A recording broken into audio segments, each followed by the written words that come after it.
Welcome to Keith and the Girl. I'm Keith Malley. I'm Chemda. Today's guest, well, you like her. You love her. You're in love with her.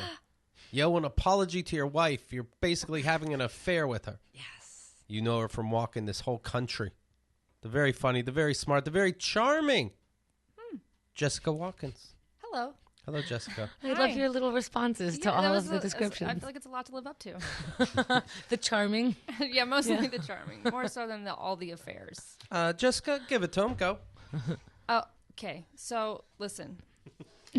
Perfect.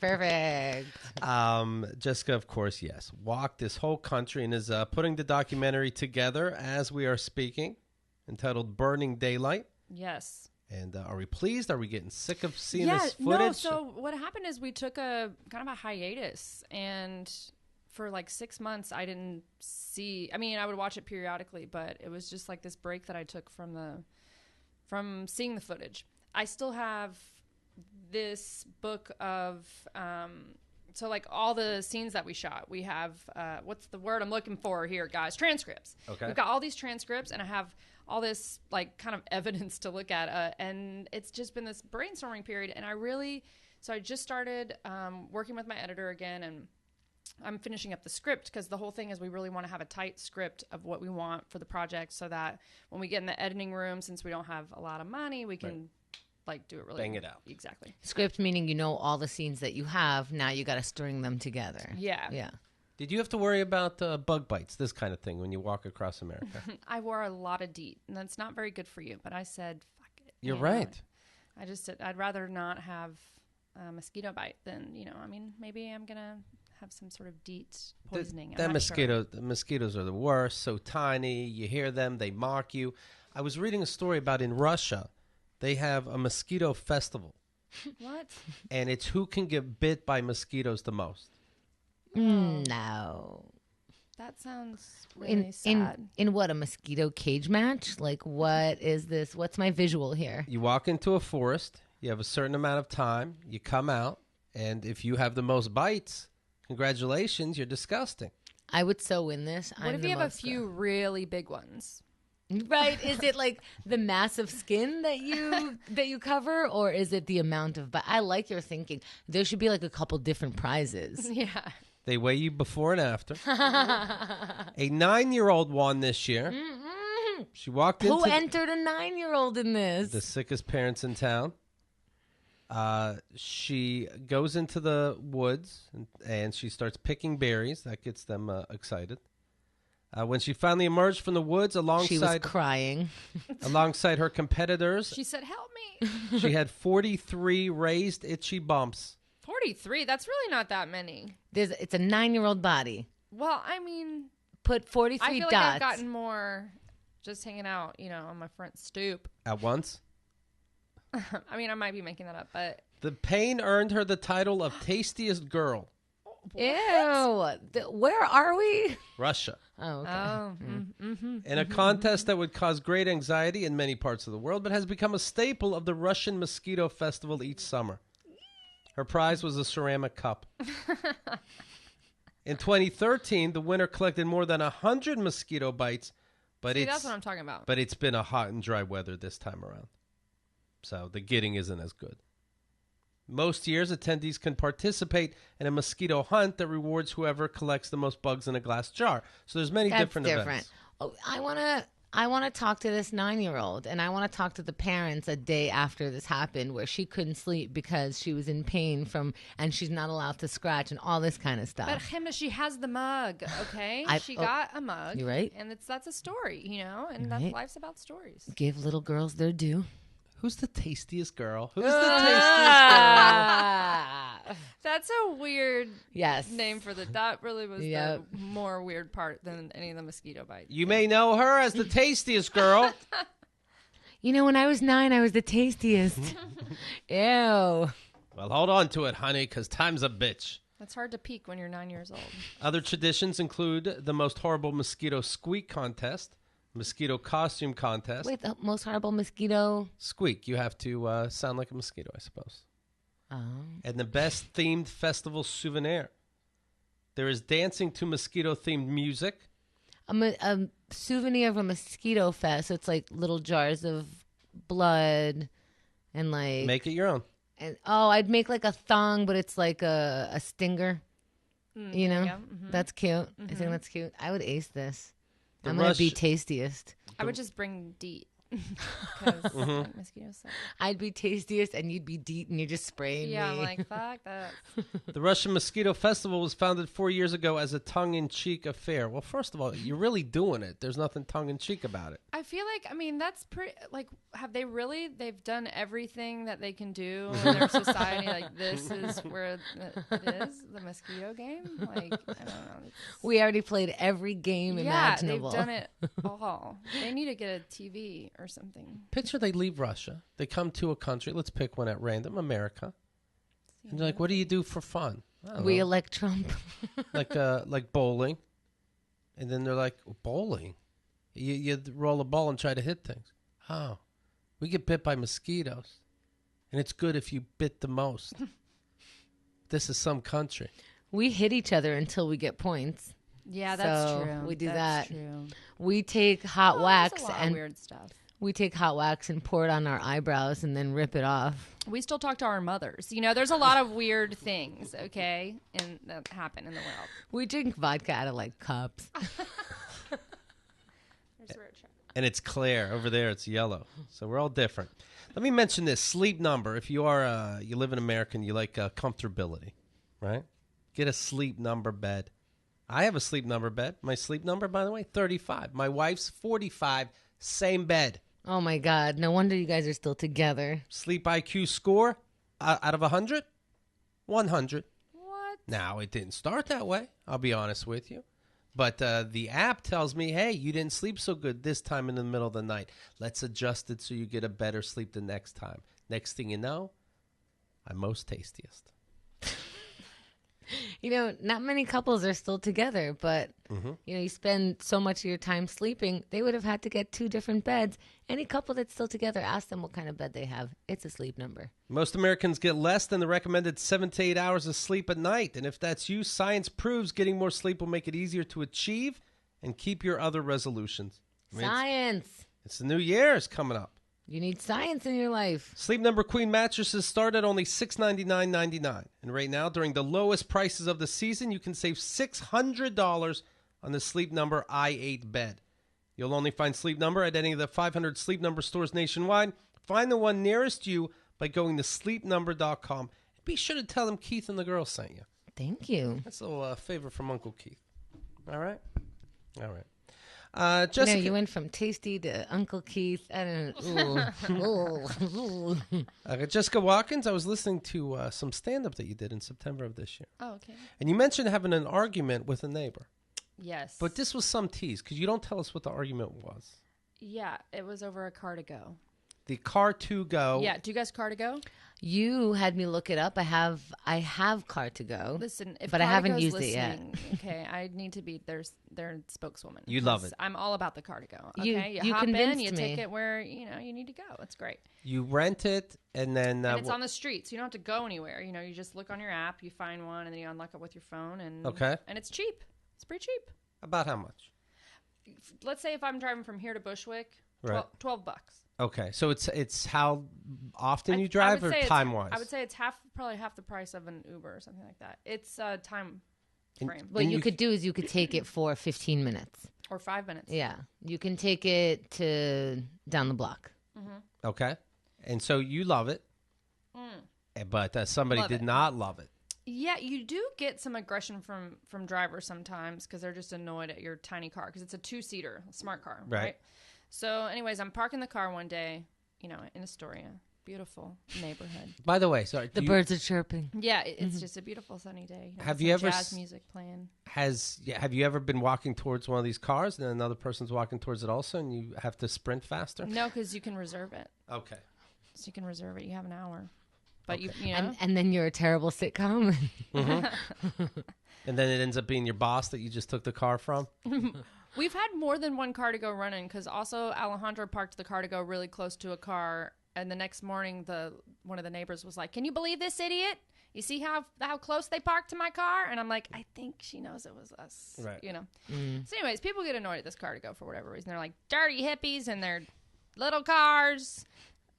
People hate little cars for some reason. So point is, this big truck pulls up, big guy in the truck, and he asked me to roll down the window, and then he says, hey, don't park in my driveway anymore. And I'm like, okay, I didn't.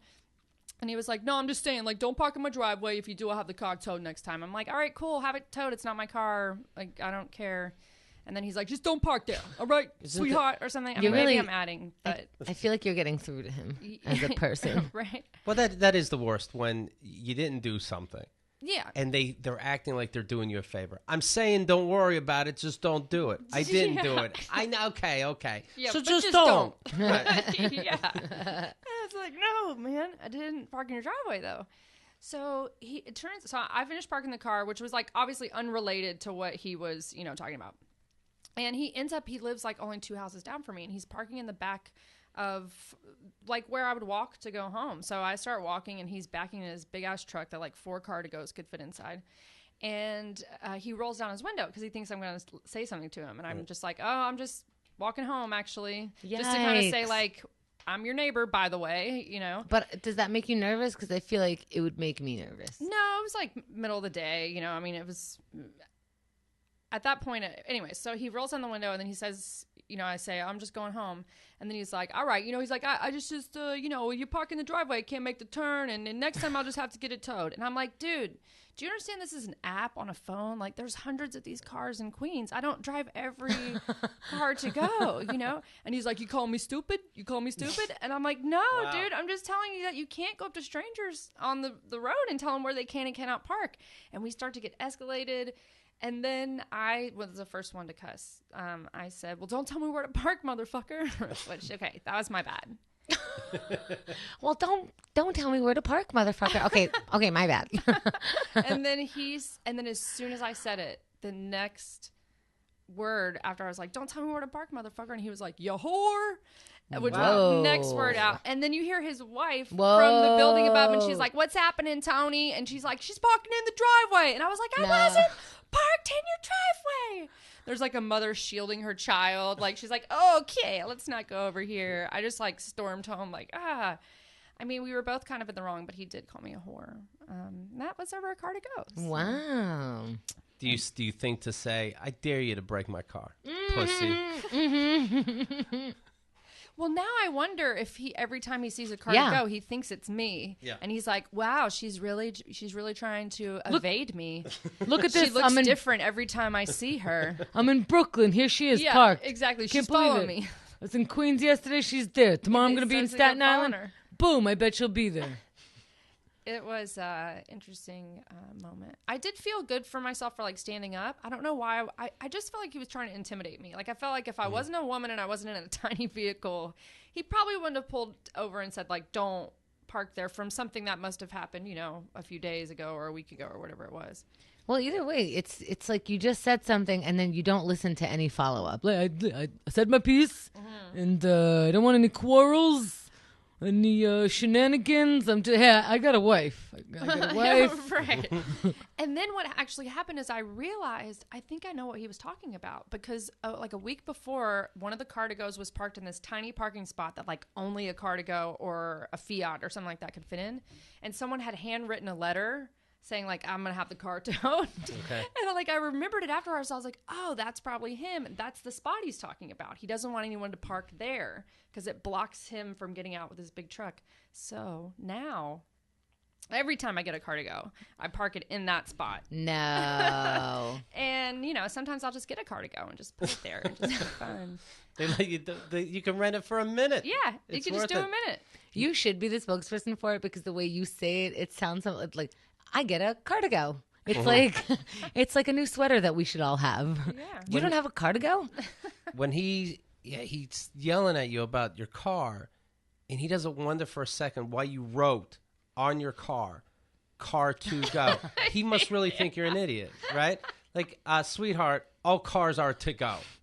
That's what they do. I wonder if he thought, because there are, and I don't know, I thought this business would kind of get a little bigger than it did. There was a business that would wrap your car in advertising and pay you like $400 or $500 a month to just drive around. So you would tell. Oh, I would do that. Yeah. You would tell the company your commute, and if your commute qualifies, like, meaning your car would be in front of enough people on your way to work and back, then they'll wrap your car with advertising. And so maybe he's on top of it with advertising and he thinks all these cargos are... advertising for something else. Too much credit. The too much credit corner. During your walk across America, you, looking back now, you're not surprised that Trump won. Yeah, no. I mean, I was definitely surprised when it happened, but If somebody says they're into the political process, should they be forced to walk America? Yeah, they should be forced to do a little traveling. I mean, when I was in Arkansas, one of the boys I met, he's like 19. He asked me, we were like watching the sunset in Arkansas, and he was like, "Hey, do they like John Wayne in other states?" Like, that was a question from he's got the internet and everything, but like that's where I'm like, I don't think that you people are getting all the same information. Like, I don't know what's happening. Well, is it a yes or a no? Kind of neither. I can hear the sunset. But I definitely met people who were very cool people. They let me into their homes. They opened up their homes to me, and then somewhere along the way you realized, yes, and you are also racist, aren't you? Just from usually after a few drinks, and they're like, "Now let me tell you this joke," and you're like, "And I'd like to go to bed now, or just to start walking again. I don't know what to do." Yikes, that's rough. In New York, I was reading a story. So, speaking about a liberal country or a liberal city, a company that makes clothes successful through a Mexican-themed bash at her Long Island home, where guests dressed as day laborers and vegetable pickers while being served by Latino workers. Ooh. More than 250 revelers packed this sprawling mansion of VIM clothing boss Joseph to nosh on kosher food and dance with topless women at his traditional end-of-the-summer gala. Oh, my God, I think my dad knows that guy. Yeah? Yes. And he loves his parties? I mean, my dad loves topless women. While most opted for sombrero and poncho get-ups, some guests dressed as banana-wearing gangbangers with fake neck tattoos and even border guards. One woman wore a pink poster board that read "Immigrant Day Worker" on the front and "Where's the Wall" on the back, while another female guest's shirt read "Immigrant Mushroom Picker" around the Mexican flag, haha. The hired party staffers, primarily Latinos, were outraged, according to guests.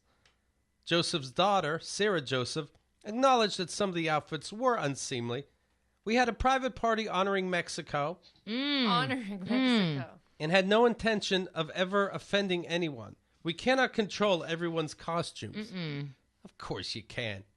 If I came to control your stupid theme. If I came to a party and I'm a dancing sambo with a big watermelon, they're like, "I'd rather you didn't, but your hair."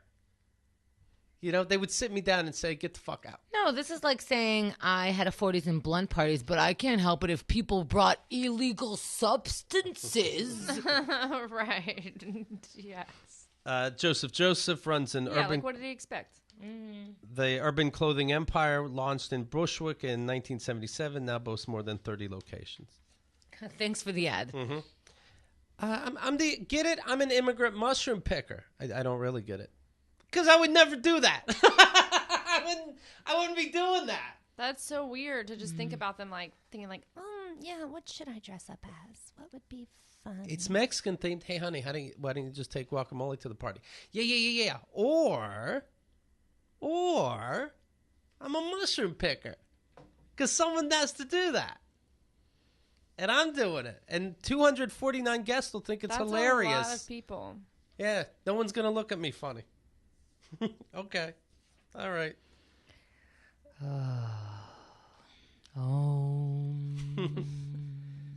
Chemda was talking to her mother-in-law. Love her.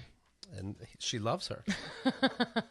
I feel like, so she listens to this show, which I always forget, which is really good. Do you know what I mean? But then I'll get a text like, oh, and you talked about so-and-so. I'm like, oh, yeah, she listens. Oh! Yeah. I'm like, what I say. And it turns out like, I don't say such bad things. She's fine. Everyone's fine. But I'm just, because of the way I grew up, I'm still on edge around this like perfectly relaxed, cool human being who never thinks I do anything so heinous, but I'm always waiting for the shoe Right. to drop, right? Guilt. So, oh my God, horrendous. Never gave me any indication that she would do anything, think anything negatively of me. Anyway, so she listens to the show. She's been listening while I was away also, reporting back to me. And so she sent this text, just listened to episode 2528, loved it. And she quotes me, I'm back, bitches. And I go, thank you. Lan came with me to support. So did Xerxes. It was really sweet. And she goes, oh, how wonderful. People love you. How great. You worked your ass off, la, la, la, whatever. And then I said, it's amazing. Can't wait for you to see what Libby surprised me with. And Libby made me a book of all the guest hosts. They wrote something, in it. And she made They it wrote into a sweet book. nights for you. It's Sweet really, really, notes. yeah, it was adorable. And so she goes, I can't wait to see it. I got sick before Thanksgiving, but got better, but then got sick with the same virus again. My excuse for not mailing your birthday box yet. I know I'm just extending the celebration, but I still feel guilty. Sorry, birthday girl. I know it's okay with you, but I wanted to explain. So I wrote, how dare you get sick on my birthday month? It's my month. And she wrote, right? I love when you get heartless. You're a sugar cookie and I could see right through you. And I was like, what the hell? I'm doing it. I'm like playing the game that I'm too scared to play with you always. And she's like, oh, aren't you adorable? I'm like, no, I'm badass. So I wrote, you don't know me in all caps. But before that I wrote LOL. But then I was like, no. Let's try to get back to it. I go, you don't know me? And she goes, who is this? I think you have the wrong number, sugar cookie. So I wrote angry face, steaming out the nose face, lightning, and 2 exclamation points, and Jerry from Tom and Jerry's head, like exploding out of his head. And she wrote, Are you having a stroke? palm trees, heart, rainbow, taco. And anyway, so I said, I'll be over here boxless, talk to you soon. And she said, poor little orphan, you'll get your box, damn it. My parents are both still alive. She's so funny. Are you seeing That's them really for cute. You should go there for Christmas. I really want to, but I can't. The tumor got in the way this year. And unfortunately, this might be one of their, if not their last year, one of their last years there. In Why are they Hawaii. moving? Just timeliness of a lot of other things in their lives. And looks like we'll be visiting in Utah pretty soon. Utah. Yeah. Utah is beautiful. Yeah, I think I'm like Maui, Utah. Where do I want to go on my honeymoon? It was a close one. It was a coin toss. It happened to be Hawaii, though. But my loss. But maybe they can take pictures in Utah. I feel like I'm there. What are you guys doing for Christmas, Jessica? I am going to Nashville to visit the family. Okay. Sister just had a little baby, so I'm just gonna go snuggle with the little 2-week-old baby. You're an aunt. Yeah, but I've been a couple times. You know, Oh, okay. my sister's Boring, been around. lame. we saw that you said that. We did that. Do you you're So I'll be there for like a week. You're not walking, right? Does everyone really tell that joke to you? Just Keith over and over again. No, not walking. I'll be flying. Coach. Are you nervous about your family since the election? Is that a thing? No, because they know not to fuck with me. You know. We were talking before the show of, I think this is a good idea. I think we should write the Tipsy Elves about it. It was your idea, a Christmas sweater that says Black Lives Matter. Yeah, so you're still celebrating, you know, a Christmas, which is a holiday that, you know, my family cannot deny, and then also celebrating Black Lives Matter. Right. So how could your family argue? You Exactly. can't be upset at a sweater like that. You can't be upset at a Christmas one. I have a Tipsy Elf sweater. It looks like deer, and then you look closer at it, and the deer are fucking. Not even my parents can get upset about it. Right? They're like, I guess they do have intercourse, son. It is cute. Take a look at all the deals, by the way, this holiday season. KeithandTheGirl.com/coupons. You'll see everything there. And, of course, last week we were playing premium content from our VIP program, and people seem to be digging it, and we appreciate you checking that out as well. Jessica Watkins, I think you are very, very funny. I think if people get a chance to see you do stand-up, they should. Yes, they should. Yes. QED, I'm doing a homespun show there once a month, last Friday of the month. Yes. The next one's January 27th, if you're curious. $7. How's that going? It's going good. It's a good space. It's hard to produce a show. Did you find like a groove? I did find a groove, but then we moved over from, and when I say we, I mean me, moved over to Friday nights from Wednesday. And I was like, yeah, this is going to be a great change. And then the first one was the night before Halloween. And it was the weirdest show ever. I did a tarot reading. On stage? Yep. For Micah Fox, the first card we drew was the devil. And it proceeded to be the weirdest show ever. Why? I don't know. It was just so strange. And like all the people in the audience were already like dressed up in costume and just had probably been drinking all day. So it's like, it was just a weird, like around Halloween, I think is just a weird time for stand-up. But then the last one was really awesome. And so I think it's going to be good. What do we think about when they do SantaCon in the city? You know, I got to tell you. 2 million Santa Clauses, drunk Santa I Clauses. don't want to hate them, but it does annoy me. Why? You know, I work at a restaurant sometimes. And on Sunday, I worked there and I only had to experience like 9 of them. And it was still just like, you know, I don't know. It's just like 12:30. They're coming in just completely wasted and like loud. And it's weird to remember who the chicken goes to the drunk Santa. The steak goes to the...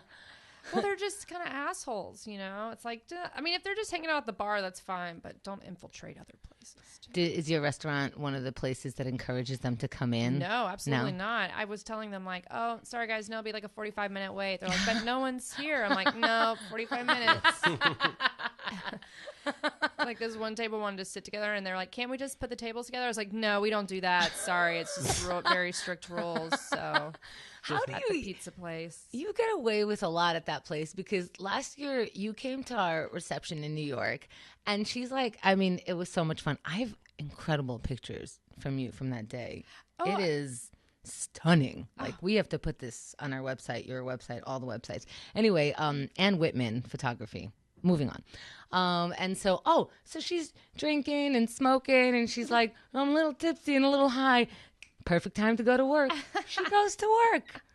That's the best part about waiting tables. You know, it just makes you better. You're always high waiting tables, right? Yeah, pretty much. Yeah. I mean, at least when I first get there. It goes away sometimes, unfortunately. I did. I was hosting a show at one of the pizza places, not the one I work at, but the same owner, which will remain nameless. And, you know, I was hosting the show there. He knew what the stand, because he had approached me about doing a show there. And so I just told all my stoner stories from the restaurant. And, you know, he didn't hear, I mean, he wasn't there, but lots of other employees and like, you know, people were there and they thought that was great. My manager, you know, there's not really managers. It's just him. But like the one time when I was really stoned at work and I thought that there was smoke in the restaurant, but then I was like, no, you're just really high. And then... But then the kitchen manager came up and he was like, Jessica, what the fuck? There's smoke everywhere. Like, what's happening in here? And I'm like, so there is smoke. Okay. I thought so. I wasn't sure, but I'm glad we got to the bottom of this. Let's get out of here. Yeah. Everybody run. I thought people only did that, like, I know... people party like New Year's Eve. Anybody who works on New Year's Day is going to be completely hungover and drunk and everything. But I'm impressed with people who could do it all the time. Did you do it when you were a waiter? I would drink. You would? And you can keep straight with all that stuff? I don't drink a lot. You know, I'll just have like a little wine here and there. I couldn't do it. And then you're like, I mean, it's also the situation I have. It's like a lot of regulars and you're just kind of like chatting with people. It's, I don't know. No, I'm wrong. I could do it high at this point. I just can't do it drunk, but I'm just not used to being drunk. But now I want to do it.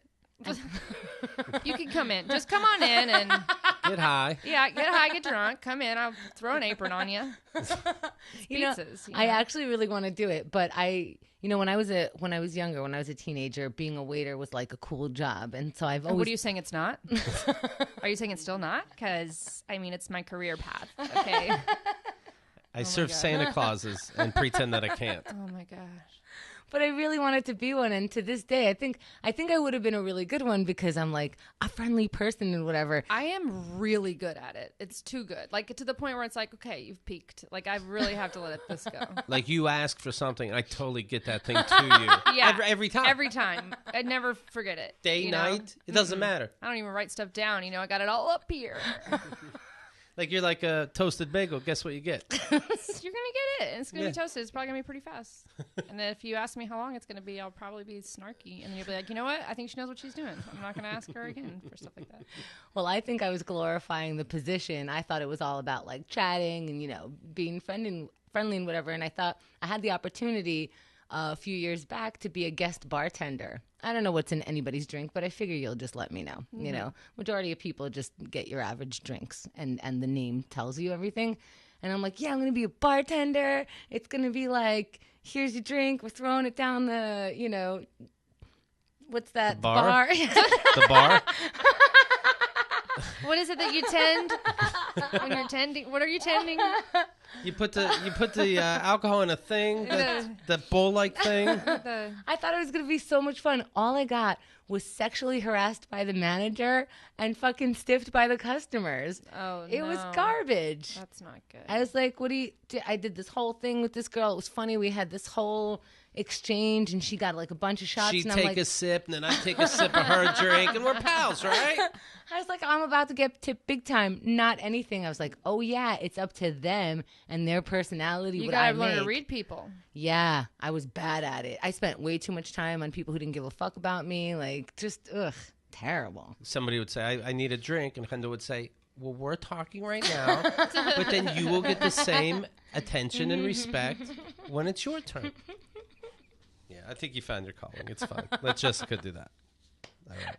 Jessica, it's all yours. Thank you. Well, Thank you. I heard you're really good. Yeah, I'm at the top of my game. Because, when you get my age, it's just like you're just bitter enough, to do it well, but, not give people too much sass. So. When you would do stand-up and coworkers are in the audience, do you tell how sometimes you don't collect all your tips? That would be frowned upon. Okay. Trust is everything in the restaurant. Do you mean pool all your tips? Very good, Chemda. Oh. The Twitter I know the got lingo. it, girl. Yeah, I got bar, I got pool. The Twitter account is at @JessicaWalking. Yes. The website is JessicaWatkinsComedy.com. Got the blog from the walk on there. And then we're coming back. We're working on the doc again. It's really exciting. Like I'm excited. the break was really interesting to like come back and start working on again how I see everything. So I can see clearly now. Do you put in some of those racist hosts? I'd like to see that. Maybe after the credits. I'll send you a special copy. All right. Little collage, little matchup. Jessica, thank you. And once again, thanks, guys, for checking out the premium content. We're going to do it again for the rest of this week.